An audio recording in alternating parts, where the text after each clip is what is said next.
বন্ধুরা, আজকে ঠান্ডা বেশি কিন্তু কুয়াশা কম। আজকে কোনো ঠান্ডা অতিরিক্ত বেশি কিন্তু কুয়াশা নাই। দেখুন সূর্য মাত্র উঠতেছে, দেখতে পাচ্ছেন।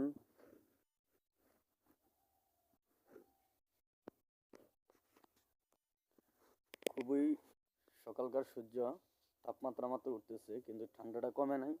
ঠান্ডাটা অতিরিক্ত কিন্তু সূর্য মাত্র উঠতেছে, ঠিক আছে।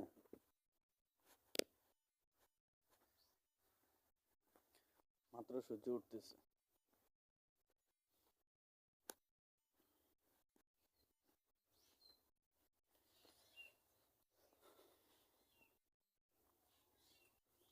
এই মাত্র সূর্য উঠতেছে দর্শক, আপনারা দেখতে পাচ্ছেন। আমি এখন দাঁড়িয়ে আছি একটা নদীর পাড়ে। আপনারা দেখতে পাচ্ছেন মাত্র সূর্য উঠতেছে। তো আজকে প্রচুর পরিমাণে ঠান্ডা কিন্তু সূর্য কম, আপনার এই কুয়াশা কম।